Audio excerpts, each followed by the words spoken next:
Hay una idea que se repite constantemente.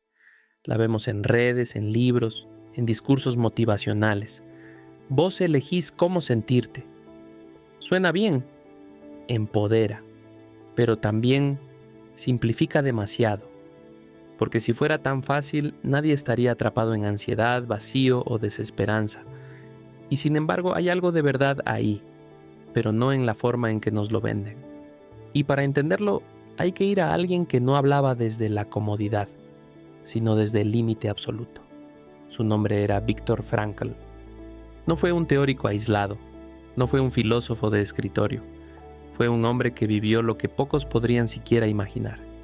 Psiquiatra austriaco, nacido en 1905, Frankl tenía una carrera prometedora cuando su vida fue atravesada por uno de los eventos más oscuros de la historia, el Holocausto. Fue deportado a varios campos de concentración, incluyendo Auschwitz. Perdió a su familia, perdió su libertad física, perdió todo lo que el mundo considera necesario para vivir. Y sin embargo, no perdió algo: su capacidad de elegir su actitud. Pero cuidado, esto no es una frase bonita, es una observación brutal. Frankl vio algo que la mayoría no quiere ver, que incluso en las condiciones más extremas hay un espacio, pequeño, invisible, pero real, un espacio entre lo que te pasa y cómo respondes, y en ese espacio está tu libertad. Ahora bien, bajemos esto a tierra, porque es fácil romantizar estas ideas. Pero la pregunta es incómoda. Si alguien pudo encontrar sentido en un campo de concentración, ¿qué hacemos nosotros con nuestras condiciones actuales? Y acá aparece la ironía. Vivimos en la época con más comodidades de la historia, más tecnología, más acceso, más opciones. Y sin embargo, más vacío, más ansiedad, más sensación de falta de sentido. Es como si hubiéramos resuelto el cómo vivir, pero perdido el para qué. Frankl llamó a esto el vacío existencial. No es depresión clínica necesariamente, es algo más silencioso. Es levantarte y no saber bien por qué. Es tener objetivos, pero que no llenan. Es funcionar sin sentir dirección. Y el problema es que intentamos llenar ese vacío con cosas que no están diseñadas para eso. Consumo, distracción, validación externa, más contenido, más estímulo, más ruido. Pero cuanto más llenamos, más se nota el vacío, porque no es un problema de cantidad, es un problema de sentido. Y el sentido no se compra, no se descarga, no se encuentra scrolleando, se construye. Frankl lo entendió en el peor contexto posible. Observó que no todos los prisioneros reaccionaban igual. Algunos se derrumbaban completamente. Otros, aún en medio del horror, mantenían algo. No esperanza ingenua, sino propósito. Algunos ayudaban a otros. Algunos encontraban sentido en un recuerdo. Algunos en una idea. Algunos en una persona. Y eso hacía la diferencia. No cambiaba la situación externa, pero cambiaba la forma de vivirla. Y eso, en condiciones extremas, es todo. Ahora llevemos esto a hoy. Imagina una situación cotidiana. Perdés un trabajo. Automáticamente aparece el golpe emocional, miedo, frustración, incertidumbre. Eso es natural. Pero después viene algo más. La interpretación. Esto es un fracaso. No soy suficiente. Todo está mal. Y ahí es donde, según Frankl, se define algo clave. No podés controlar lo que pasó, pero sí podés cuestionar lo que significa. ¿Es el final o es un cambio de dirección? ¿Es una pérdida o una oportunidad forzada? No hay respuesta universal, pero hay elección. Y esa elección no elimina el dolor, pero le da forma. Otro ejemplo, ansiedad. Hoy es casi parte de la identidad.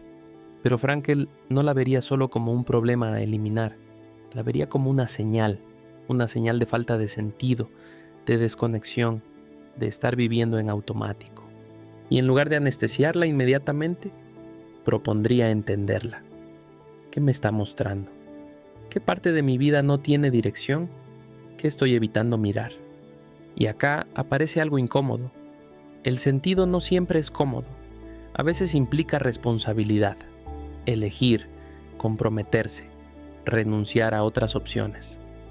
Y eso asusta, porque es más fácil distraerse que decidir, más fácil consumir que construir, más fácil culpar que asumir. Pero sin eso, el vacío sigue. Ahora, miremos el sistema actual. Vivimos en una cultura que te dice constantemente qué desear: éxito, dinero, imagen, validación. Pero pocas veces te invita a preguntarte si eso realmente tiene sentido para vos. Entonces corres, lográs cosas, cumplís objetivos, y aún así, algo no cierra. Porque el sentido no viene de cumplir expectativas externas, viene de alinearte con algo interno. Y eso no siempre coincide con lo que el sistema premia. Por eso muchas personas exitosas se sienten vacías, porque lograron lo que se supone que tenían que lograr, pero no lo que necesitaban. Frankl lo resumió de forma simple.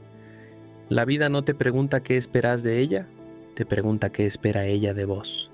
Y eso cambia todo, porque te saca del lugar de consumidor y te pone en el de responsable. No se trata de encontrar una respuesta perfecta, se trata de responder, con acciones, con decisiones, con dirección. Ahora, seamos claros, esto no es fácil, porque implica dejar de esperar que algo externo te complete.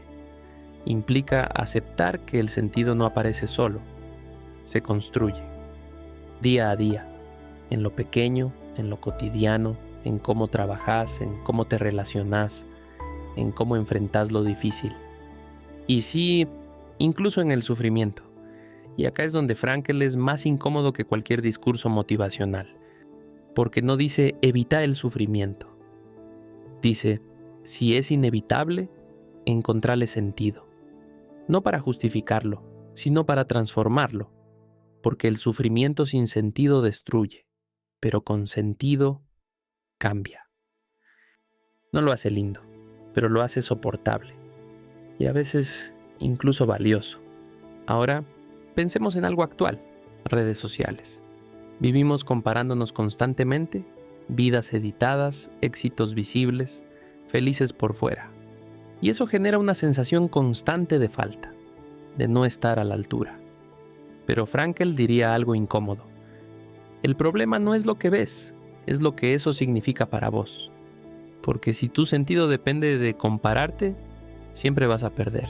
Siempre va a haber alguien más exitoso, más visible, más validado. Pero si tu sentido está en lo que construís, la comparación pierde fuerza, porque no estás jugando el mismo juego. Y eso libera, no de todo, pero sí de mucho. Ahora te dejo con algo importante. Frankl no prometía felicidad constante, prometía algo más real, significado. Y eso es distinto, porque podés tener sentido, incluso en días difíciles.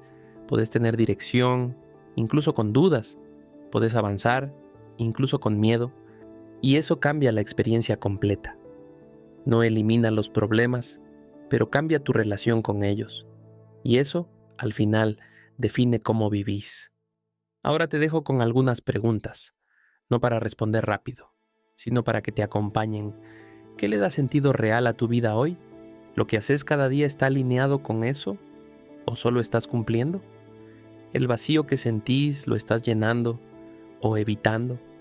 Si dejaras de distraerte por un momento, ¿qué aparecería? ¿Y qué cambiaría si empezaras a construir sentido en lugar de esperar encontrarlo? Si algo de esto te resonó, aunque sea un poco, déjalo en los comentarios. Y si querés seguir profundizando en cómo recuperar dirección en medio del ruido, seguí el canal. Porque en un mundo lleno de estímulos, tener sentido es una forma de libertad. Gracias nuevamente por estar de otro lado. Hasta un próximo encuentro.